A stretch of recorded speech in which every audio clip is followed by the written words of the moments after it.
আপনার মাকে বলেছিল বিদেশি নাগরিক। এই মমতা ব্যানার্জি 2004-5 সালের দিকে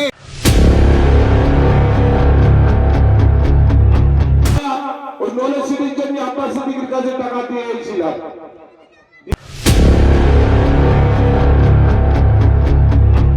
আপনার কবরটাকে বাঁচাতে যে আমি 24 ঘন্টা জেল খাটলাম, আর ওই আজকে আমার প্রোগ্রামে আসলে আসতে যাতে না পারে আমাদের ব্যানার ছিঁড়ে দিবে।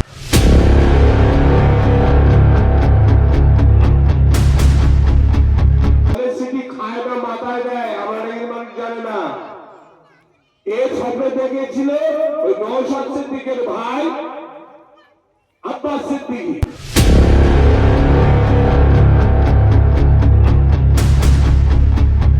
মমতা ব্যানার্জি ওই যে পঞ্চায়েতের মেম্বার হয়ে মারপিট করছে তো, পঞ্চায়েতের প্রধান উপপ্রধান সমিতি জেলা পরিষদের মেম্বার হয়ে মারপিট করছে তো, ওই মেম্বারও আর রাখবে না মমতা ব্যানার্জি। এই সমস্ত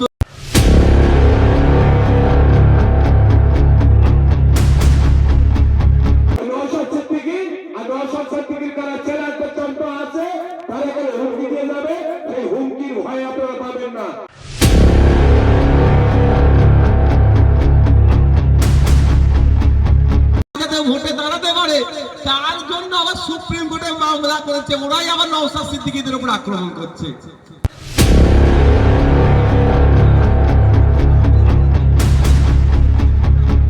মমতা ব্যানার্জি ওই যে পঞ্চায়েতের মেম্বার হয়ে মারপিট করছে তো, পঞ্চায়েতের প্রধান উপপ্রধান সমিতি জেলা পরিষদের মেম্বার হয়ে মারপিট করছে তো, ওই মেম্বারও আর রাখবে না মমতা ব্যানার্জি। এই সমস্ত লাঠিয়াল বাহিনী করে রেখে দেবে। কারণ নতুন ওবিসি লিস্ট যা করেছে, এই নতুন ওবিসি লিস্টেও আগামী দিনে ভোটে দাঁড়ানোর ক্ষমতাও ধ্বংস করে দিচ্ছে। নওশাদ সিদ্দিকী তারা আগামী দিনে যাতে ভোটে দাঁড়াতে পারে তার জন্য আবার সুপ্রিম কোর্টে মামলা করেছে, ওরাই আবার নওশাদ সিদ্দিকীদের উপর আক্রমণ করছে। কি বলছি বুঝতে পারছেন? ওবিসি সংরক্ষণ হয় তো জানেন তো ভোটের সময়, সেটাও ধ্বংস করে দিয়েছে, ওটাও ধ্বংস করে দিয়েছে। অর্থাৎ আগামী দিনে ওই প্রধান উপপ্রধান মেম্বার যে 2000টা খুঁজে পাচ্ছিলেন, সেটাও রাস্তাটাও মমতা ব্যানার্জি বন্ধ করে দিয়েছে। শুধু তাই নয়, যে আজকে লাঠি নিয়ে আমাদের কর্মীদের উপরে চড়াও হচ্ছে, তাকেও বলছি আপনার বাড়ির ছেলে মেয়েটা একটু একটু পড়াশোনা করছে, হায়ার এডুকেশন যদি নিতে চাই, যে সংরক্ষণ প্রথা আছে সেই সংরক্ষণ প্রথায় আর আপনি পাবেন না। মমতা ব্যানার্জি আপনাকেও অভিশাপ দিচ্ছে আর আপনার হাতে লাঠি তুলে দিচ্ছে, নওশাদ সিদ্দিকীদের দিকে তেড়ে যেতে বলছে। কিন্তু যে হাতে আপনি নওশাদ সিদ্দিকীদের দিকে তেড়ে আসছেন, ওই হাতটা মেয়েটার মাথায় রেখে, বাড়ির ছেলেটার মাথায় রেখে একবার ভাবুন যে আপনার ছেলেটা, আপনার মেয়েটা উচ্চ শিক্ষায় শিক্ষিত হতে গেলে সংরক্ষণের কোথায় কি আর সুবিধা পাবে? তো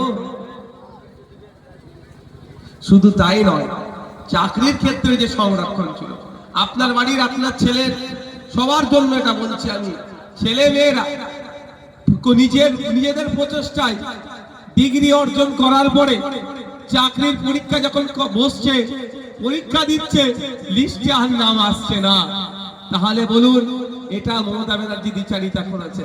কিন্তু আমরা একবারের জন্য কি বলছি, আমাদের প্রতিবাদ কি শুধু তৃণমূল ছেড়ে এটা নয়, বরঞ্চ আমাদের প্রতিবাদ মমতা ব্যানার্জি নতুন ওবিসি সার্টিফিকেট দিয়ে মুসলমানদেরকে যে ধ্বংসের দ্বার প্রান্তে দাঁড় করিয়েছে, এটা প্রত্যাহার করতে হবে।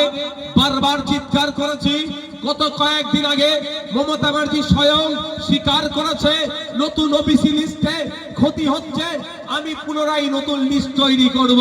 তবে একটা কথা বলি, নতুন বছরের যদি নতুন সরকার আসলে তৈরি করব, এই গল্প যদি শোনাই এই ফাঁদে পা দেবেন না। 2021 সালে বিধানসভা নির্বাচনের পরেই বিধানসভায় দাঁড়িয়ে আনএডেড মাদ্রাসাদের জন্য 55 কোটি টাকা বরাদ্দ করা হচ্ছে এবং ওগুলোকে এডেড করা হলো। এডেডরা যা সুযোগ সুবিধা পায় ওই আনএডেড গুলো এরপর থেকে সব পাবে বলে গল্প শুনিয়েছিল, অনেকে বিশ্বাস করে নিয়েছিল। কিন্তু খোঁজ নিয়ে দেখুন 22 বাইশটা রাত আজকে এই কনকনে ঠান্ডায় কলকাতার শর্ট লেগে ওই আনএডেড মাদ্রাসার টিচার গুলো ওখানে আন্দোলন বসেছে। আপনারা শুনলে অবাক হবেন, যারা আমাদের দিকে লাঠি নিয়ে তেড়ে আসছেন তাদেরকেও বলছি, আপনার বাচ্চাগুলো কিন্তু আনএডেড মাদ্রাসাতে যায়, খোঁজ নিয়ে দেখুন। স্কুলের পাশে কুকুরের বাচ্চা থাকলে মমতা ব্যানার্জি নির্দেশ দিচ্ছে তাদের খাবারের ব্যবস্থা হবে। কিন্তু এই তৃণমূলের নেতাদেরকেও বলছি, আপনার বাচ্চারা যে আনএডেড মাদ্রাসায় গিয়ে যায় ওই আনএডেড মাদ্রাসার বাচ্চাগুলোকেও মিড ডে মিল দিচ্ছে না। একটু ভাবার চেষ্টা করুন, কেন আইএসএফ কে আটকানোর চেষ্টা করছে?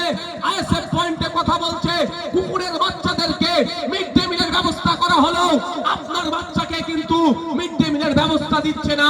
এটা স্পষ্ট ভাষায় বলছি, গায়ে লাগলেও কিছু করার নেই। নিশ্চিতভাবে আপনার বাচ্চার থেকেও কুকুরের বাচ্চার দাম মমতা ব্যানার্জির কাছে বেশি। খারাপ লাগছে? কিচ্ছু করার নেই। বাস্তব কথা বলছি, স্কুলের ধারে যে কুকুরের বাচ্চা থাকে তো, ওদেরকে একবেলা খাবার দিতে হবে মিড ডে মিল থেকে, তার নির্দেশনা মমতা ব্যানার্জি দপ্তর দিচ্ছে, স্কুল এডুকেশন দপ্তর দিচ্ছে। আর আপনার আমার বাচ্চাগুলো যেগুলো আনএডেড স্কুলে পড়ে, আনএডেড শিক্ষা প্রতিষ্ঠানে পড়ে, সেইখানে মিড ডে মিল দীর্ঘদিন ধরে চাইছে, দিচ্ছে না। নিশ্চিতভাবে মমতা ব্যানার্জির কাছে আপনার বাচ্চার থেকেও কুকুরের বাচ্চার গুরুত্ব বেশি। সেই জন্য কুকুরের বাচ্চাগুলোকে আপনার মিড ডে মিল দিলেও আপনার বাচ্চাকে মিড ডে মিল দেওয়ার কোনো ভাবনা নেই। আপনার বাচ্চার মানে যারা আজকে আমাদের গতকাল থেকে আমাদের কর্মীদের উপর অত্যাচার চালিয়েছে, তাদের অনেকের সন্তান দেখবেন আনএডেড গুলোতে পড়ে। বুঝতে পারছেন আমি কি বলছি? লাঠি নিয়ে আপনি আমাদের দিকে তেড়ে আসছেন, আমরাই আপনার সন্তান যদি মিড ডে মিল পাই তার কথা বলছি, আপনার সন্তান ব্যাগ পাই তার কথা বলছি, আপনার সন্তান জুতো পাই তার কথা বলছি, আপনার সন্তান কিভাবে ইউনিফর্মটা পাবে তার কথা বলছি। আর আপনি আমাদের দিকে লাঠি নিয়ে তেড়ে আসছেন, না আমাদের থেকে বুকে আর কি আছে? আমি ওর হয়ে কথা বলছি।